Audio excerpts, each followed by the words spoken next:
afternoon, good lunchtime, early afternoon, call it what you want. It's the West Ham Irons channel. It's the West Ham transfer news. Been a couple of days and not been online, but things are getting juicy.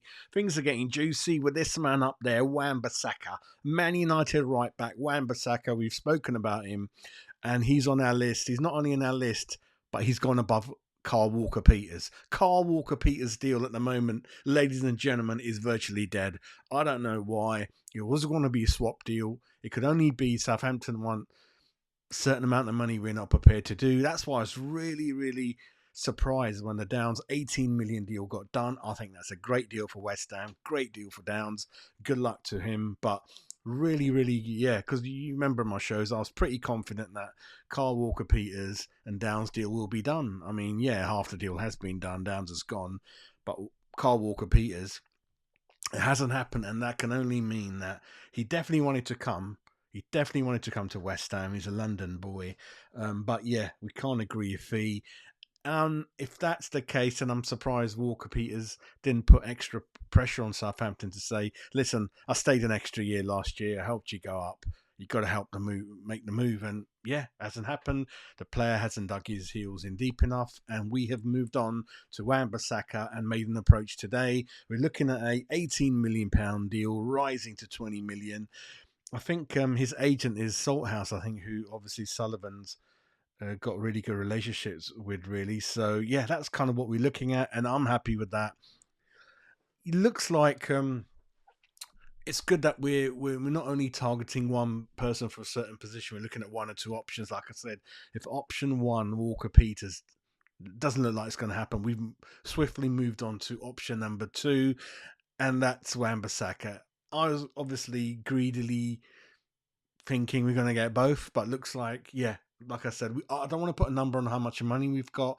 I don't know how much money we've got. And looks like we are trying to be a bit savvy, trying to make as many changes as we can, make the most out of the budget we've got. So doesn't look like we were going to go 20 million Wan Bissaka, 20 million Walker-Peters. Understandable. Max Kilman's coming on 30, 40 million. That's a lot of money for us. 18, 20 million on the Brazilian lad. So I think that makes sense that we've moved on to Wan Bissaka. He wants to make the move, but there's one or two other clubs interested in him.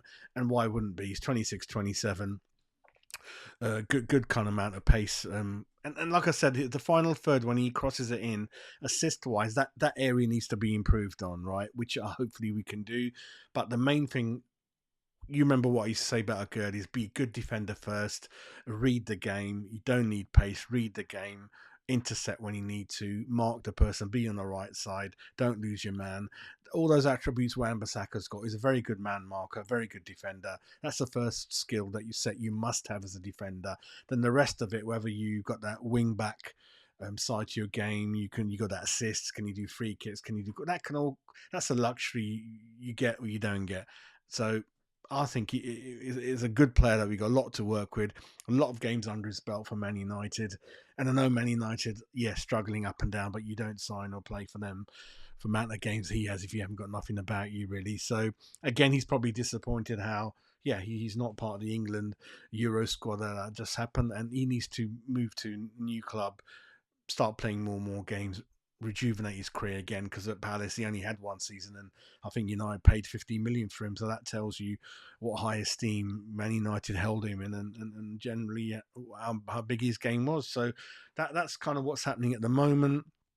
The other news is that if you remember the Nice centre-back, Todibo from Nice, we virtually had a loan to perm deal done. The source is saying we had a loan to perm deal virtually done, but Juve have come in quite late into the deal, offering Champions League football, and that's kind of what he wants to do, really.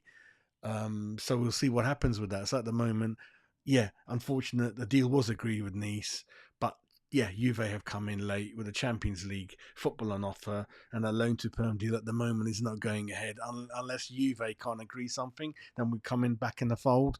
But at least we're getting responses and answers back fairly quickly. What I didn't want to do, what used to happen, is keep chasing the same player all window, and week to go it collapses, and then we haven't got enough time to resurrect any other deal or replacement deal, and we just panic and give a bit too much money for someone that we originally weren't after. So this is really good.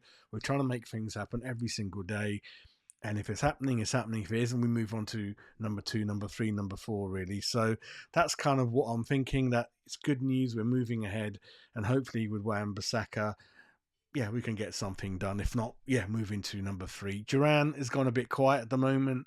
We're still in for him, but looks like some things are going a bit slower than they should. So whether he wants to wait and see if another club comes in, I don't know. There's one or two interested in him, but we obviously, and whether this Wan Bissaka thing is a trying to get the Walkers Peters group to hurry up and put pressure on Southampton because that's the one. I don't know, but at least we're making moves. We're not hanging around sounding too desperate for someone, which is really, really good to hear. Really, I don't know if Tim Steins back from Brazil, but he was looking at one or two other people, as you know. So that's kind of latest deal from us, really. But that we are making moves in the market.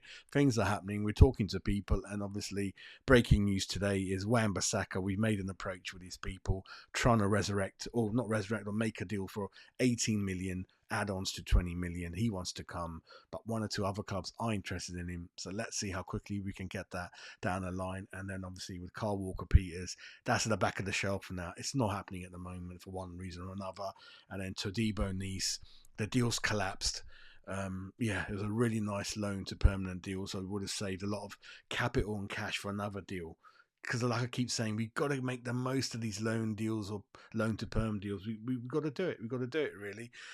So that's it from me in terms of any juicy, really good stories to tell you about, really. Apart from that, I'll try to probably bring back the West Ham Daily News again tomorrow. Because apart from transfers, there's not a lot happening around the club to make it into the West Ham Daily News show. And if I do talk about transfers in the West Ham Daily show, then I can't do my West Ham transfer show, if you get what I mean. So I'd rather cover, because the two, 3 stories today are transfer news. So I'm doing the West Ham transfer news story. Did you get that or not? Shall I start again? But anyway, that's it from me. I'm feeling a bit peckish, a bit hungry. I had a couple of days off, so catching up with some emails at work. And hope you're doing good. I think we've hit 2,700 subs with your blessings. I'm back in. But yeah, keep subscribing, keep sharing. Let's hit 3,000 subs. That'd be a nice number to hit. And I will be back quite soon. So yeah, have a nice lunchtime, everyone, and hopefully we're not too far away from booking a medical.